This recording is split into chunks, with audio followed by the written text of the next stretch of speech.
Karbala के ज़ायरीन पर जिस तरह से हमला किया गया, अब उसका बदला शुरू हो चुका है और सऊदी के ऊपर स्ट्राइक शुरू हो गई हैं और सऊदी के कई इलाकों में धमाकों की खबरें हैं, जिसके बाद सऊदी का इंटरनेशनल एयरपोर्ट बंद भी करना पड़ा है।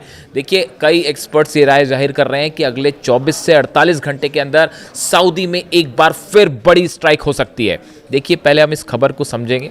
कल जिस तरह से करबला के आसपास हमले किए गए, ख़ास तौर पर अरबईन यात्रा के दौरान जो ज़ायरीन जो इमाम हुसैन साहब की दरगाह पर ज़ियारत के लिए जा रहे थे और इस दौरान करबला और बगदाद के बीच अरबईन यात्रा के मार्ग पर स्थित एक रेस्ट हाउस था, उस पर अटैक हुआ, जिसके वीडियो सोशल मीडिया में वायरल है। इस हमले को लेकर भारी नाराज़गी और भारी गुस्सा देखने को मिल रहा है और सबसे बड़ी बात और सबसे निंदनीय बात, जो सबसे ज़्यादा जिसकी आलोचना हो रही है, कि ये हमले सऊदी और अमेरिका के जॉइंट ऑपरेशन में किए गए।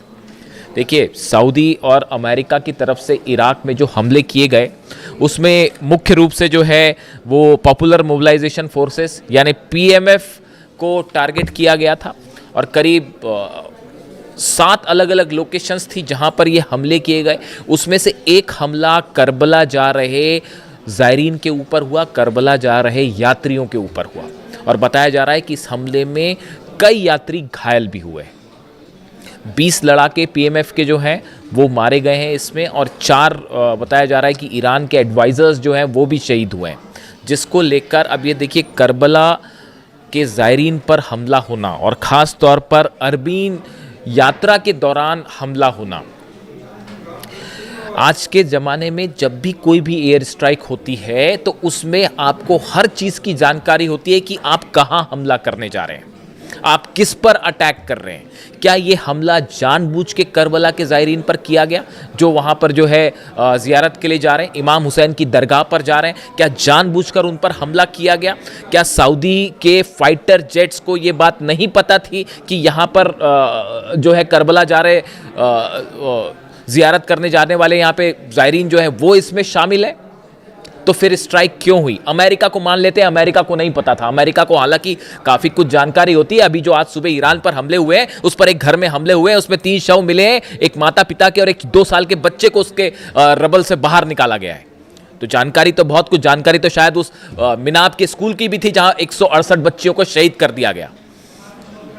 तो आज सैटेलाइट के जमाने में जहां पर ईरान चुन चुन के हमले करता है एक एक लोकेशन पे और तबाह होते हैं अमेरिकी सैनिक, अमेरिकी अड्डे, अमेरिकी एयरपोर्ट्स, तो जब ईरान के पास इतनी सटीक जानकारी थी तो फिर यह जानकारी क्यों नहीं थी कि करबला जा रहे ज़ायरीन कहां पर हैं और उनको क्यों टारगेट किया गया?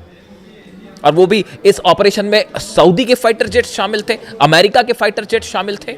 इसको लेकर ईरान में भारी गुस्सा देखने को मिल रहा है और इसे करबला पर हमले की तरह से लिया जा रहा है और इसके बदले की जो है वो एक्शन शुरू हो चुका है। देखिए, कल रात को ही ये खबरें आनी शुरू हो गई थी। आज सुबह हालांकि अमेरिका की तरफ से स्ट्राइक शुरू हो गई, इसलिए शायद कुछ हो सकता है कि अगले 24 से 48 घंटे बाद ये हमले देखने को मिले, जैसा एक्सपर्ट्स बता रहे हैं। लेकिन कल रात की खबर देखिए, Saudi Arabia temporarily suspended operation at Riyadh's King Khalid international airport following reports of explosions near by.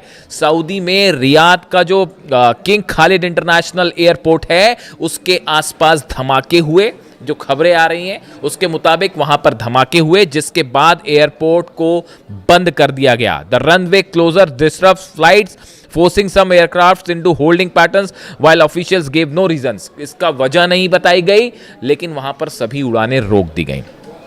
The temporary restrictions came amid unconfirmed reports of several explosions near Riyadh। मैं आपको छपी हुई खबरें पढ़ के बता रहा हूं, यानी कोई अब उसमें से कितनी चीज़ें सही हैं। देखिए, अरब देशों में जो भी हमले हो रहे हैं उसके मीडिया कवरेज पर बैन कर दिया जाता है कि ये तस्वीरें बाहर ना जाएं। अब तो सेंटकॉम ने भी ये बता दिया है कि जो जॉर्डन में ईरान मारता है चुन चुन के, उनकी तस्वीरें ना जाहिर की जाएं। कितने सैनिक मरे हैं अभी तो यही पता नहीं चल रहा। अमेरिका में इस बात का हंगामा मचा हुआ है कि आपने कैजुअलिटी जो हुई है उसकी सच आंकड़े आप नहीं बता रहे हैं, कितना नुकसान हुआ है उसके सच आंकड़े नहीं बता रहे हैं। चाइना खुद कह रहा है कि पता नहीं कितना नुकसान हो गया अमेरिका का। 16-17 बेस जलने का मतलब आप समझ रहे हो कितना नुकसान हुआ होगा अमेरिका का। तो वही हाल अब सऊदी का है और ये कहा जा रहे हैं कि आंकड़े बाहर नहीं आ रहे हैं। और एयरपोर्ट पर जब आप संचालन रोक देते हैं तो बड़ी साधारण सी बात है, देखिए ड्रोन स्ट्राइक्स, मिसाइल स्ट्राइक्स ये लगातार सऊदी में हो रही हैं। ऑयल रिफाइनरी का क्या हाल है, उसमें आग अब तक नहीं बुझ पाई है। यानबू की जो पाइपलाइन है वो तबाह कर दी गई है। जितने सऊदी के आप सैटेलाइट इमेजेस देखिए, सऊदी के जितने पोर्ट हैं सबसे जहाज गायब है। पूरी तरह से सऊदी का ऑयल बिजनेस ठप पड़ा हुआ है। बाब अल मंदेब बंद है, हॉर्मूज बंद है।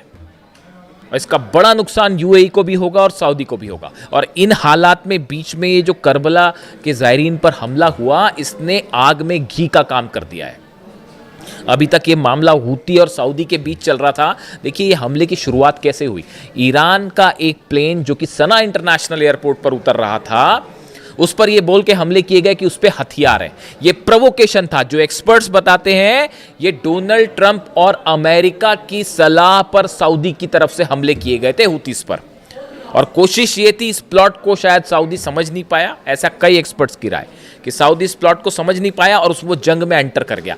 जो एक बार जंग में अंदर आता है साहब, वो बाहर नहीं निकल पाता। 5 साल हो गए यूक्रेन और रूस की जंग को, क्या खत्म हो पा रही है वो जंग? क्या ये ईरान और अमेरिका की जंग रुक पा रही है?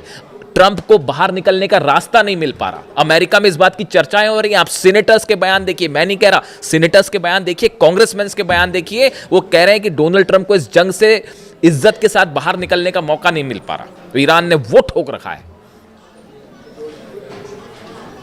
इस बार भी जो है 20 प्लेन तबाह है, पिछली बार 42 प्लेन तबाह थे। और अब जो हमले हुए हैं आज सुबह, उसके बाद जॉर्डन पे स्ट्राइक कर दी है ऑलरेडी ईरान की तरफ से। अभी बताया नहीं जा रहा, थोड़े समय बाद पता चलेगा आपको। 5 बैलिस्टिक मिसाइल्स दागी गई हैं जॉर्डन के ऊपर। वो गिरी है नहीं गिरी, सामने वाला देश तो यही कहेगा ना जी हमने रोक दिया।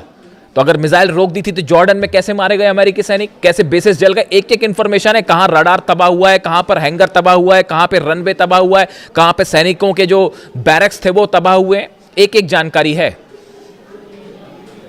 तो ऐसे में अब ये सऊदी जो है, ऐसा अंदेशा है कि इस करबला पर जो इराक में जो नजफ और करबला के बीच जो ज़ायरीन पर हमला हुआ है, इसको करबला के हमले के रूप में देखा जा रहा है। इसको लेकर भयानक गुस्सा है। जो 4 आईआरजीसी के सैनिक इसमें शहीद होने की खबर है, एडवाइजर्स थे बेसिकली वो, उसको लेकर भी ईरान बदला लेगा, इसमें कोई शक नहीं होना चाहिए किसी को।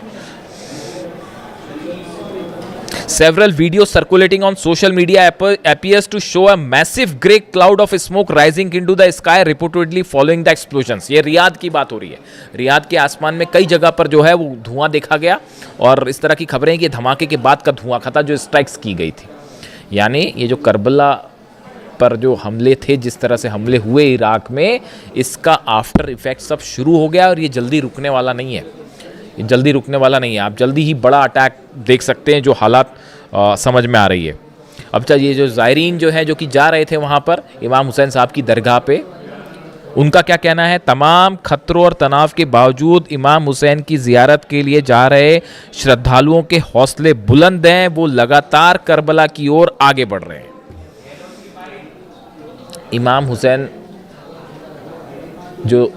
हुसैन साहब जो थे, वो सिर्फ शियाओं के लिए प्रेरणा के स्रोत नहीं है।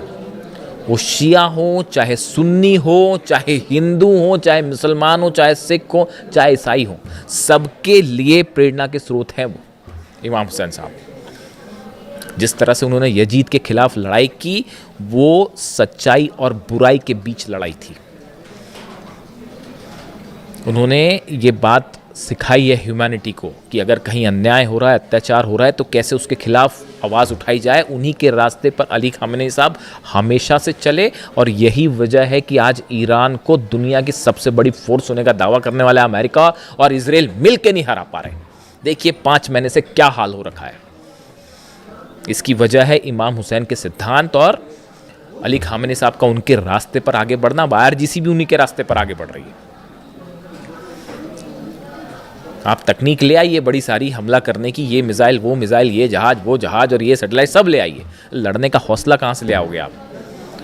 तो ये जो हमला हो गया है साहब, ये असल में बड़ी मिस्टेक हो गई है। ये जो करबला के ज़ायरीन पर हमला, इसके बाद जो है ये बड़ा ही एक, और ख़ास तौर पर सऊदी की तरफ से स्ट्राइक का इसमें शामिल होना। अगर अमेरिका की तरफ से हमले हुए होते तो शायद उसका परसेप्शन अलग जाता कि यार अमेरिका तो खैर हमले कर ही रहा है। जब 168 बच्चियों पर हमला हो सकता है, केशम आइलैंड में आज बच्चे बच्चा मरा एक छोटा सा 2 साल का, वो घर पे हमला हो गया। क्या था वहां, पता नहीं कौन सा वहां पे स्ट्रेटेजिक लोकेशन थी, मुझे तो समझ नहीं आता। आप फाइटर F-35 जेट को ये समझ में नहीं आ रहा है कि कहां हमले करना है नहीं करना है। गजब हाल है भाई। तो अब ऐसे हालात में जो ये है इसका देखिए, सऊदी ऑलरेडी हूती के निशाने पर है, बाबल मंदेब बंद है, हॉर्मुज बंद है। इस हालात में अब ये जो अरब देश हैं, ये जंग अब आगे बढ़ती जा रही है, ये फैलती जा रही है। और देखिए ये एक ऐसी प्रोसेस शुरू हो गई अनएंडिंग, जहां अब बातचीत का कोई मतलब नहीं। आपको लगता है इस सूरत में कोई बातचीत होने वाली है? इस सूरत में ईरान अपना यूरेनियम इंस्पेक्शन करने देगा, न्यूक्लियर प्रोग्राम? डोनाल्ड ट्रंप की विदेश नीति पूरी तरह से फेल हो चुकी है ईरान के मामले में। तमाम एक्सपर्ट्स की ये राय है, वॉर स्ट्रेटेजी फेल हो चुकी है।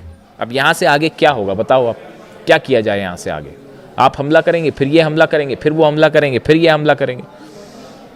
एयर स्ट्राइक से जंग नहीं जीती जाती, मैं नहीं कह रहा, ब्रेड कूपर कह रहे हैं, सेंटकॉम चीफ कह रहे हैं कि साहब एयर स्ट्राइक बहुत हो गई, अब इससे ज्यादा एयर स्ट्राइक से क्या हासिल करेंगे हम। ये ब्रेड कूपर ने कहा, जो सोर्सेज बता रहे हैं, सेंटकॉम चीफ जो है वो कह रहे हैं डोनाल्ड ट्रंप को। ग्राउंड ऑपरेशन आप कर नहीं सकते, तो आप फंस गए हैं बेसिकली। तो अब हालात ये है कि अच्छा, एक और गौर करने वाली बात, इस बात पर भी नज़र डालिए आप। डोनाल्ड ट्रंप और नेतन्याहू के मुलाकात के बाद पिछले 12 घंटे में क्या हुआ, देखिए सब हालात पर नज़र रखनी पड़ती है। खबर आप जब बता रहे हो तो एक तो तरीका है, खबर बता दी आपने, हाँ ऐसा हुआ ऐसा हुआ, बट उसके पीछे की असली हकीकत आपको एनालाइज करके भी बतानी होगी। यही शायद जिम्मेदारी का काम है। देखिए, नेतन्याहू और ट्रंप की मुलाकात के बाद Israel's chief of staff Eyal Zamir has said Israel's troops will not withdraw from occupied territory in southern Lebanon until the country's security is assured. Israel के सेना प्रमुख की तरफ से ऐलान कर दिया गया कि लेबनान से हमारी सेना बाहर नहीं आ रही। ये कब हुआ है? ट्रंप और नेतन्याहू की मुलाकात के बाद। इससे एक अंदाजा लगता है कि इनके बीच में क्या बात हुई होगी, क्या प्लान होगा। मतलब लेबनान में इजराइल की सेना रहेगी, ये पहली शर्त थी ईरान की, यहां से बाहर जाइए आप, नहीं तो जंग बंद नहीं होगी। यानी जंग बंद नहीं होने जा रही। इजराइल के सेना प्रमुख का यह कहना कि हमारी फोर्सेस लेबनान में रहेगी, ईरान कह रहा बाहर जाओ, उसके बाद ही बात होगी, जंग तभी रुकेगी। एक इजराइल ने ऐलान कर दिया वापस नहीं जा रही। इससे बात साफ है कि नेतन्याहू और ट्रंप की मुलाकात जो है वो हमले को लेकर प्लान तैयार है, शांति को लेकर प्लान तैयार नहीं है। इसके अलावा आप देखिए, इजराइल्स आर्टिलरी स्ट्राइक सीरियास क्विनेत्रा इलाका, क्विनेत्रा जो इलाका है उस पर हमले किए हैं। सीरिया में भी स्ट्राइक हुई इजराइल की तरफ से। कब हुई स्ट्राइक? नेतन्याहू ट्रंप की मुलाकात के बाद। गजा में लगातार हमले जारी हैं, यानी सीरिया पर हमला, लेबनान में हमले और गजा पर हमले ये बढ़ गए हैं दोनों की मुलाकात के बाद। यानी ये बात साफ है कि एक बिगर स्ट्राइक प्लान तैयार है। और आज की रात आप देखिए, फिर से अगले कुछ घंटे बेहद महत्वपूर्ण होने जा रहे हैं। मुझे ऐसा लगता है कि आज की रात बड़ी स्ट्राइक्स होने जा रही हैं और अब हमला ईरान की तरफ से होगा और बड़ा हमला होगा। जॉर्डन पर तो उन्होंने देखिए ये जो हमले हुए हैं अमेरिका की तरफ से, उसके बाद जॉर्डन पर बैलिस्टिक मिसाइल्स दागी गई हैं, खैबर मिसाइल से हमला किया गया कई बेसिस पर। वहाँ कितना नुकसान है, क्या हुआ, खबर आने में वक्त लगेगा। लेकिन सऊदी के लिए बड़ा खतरा है अब आने वाले कुछ दिनों के अंदर, ये जो हालात हैं इसके बाद। इससे जुड़ा जो भी अपडेट होगा मैं आप तक पहुँचाऊँगा। वीडियो कैसा लगा कमेंट करके ज़रूर बताएँ। Thank you so much.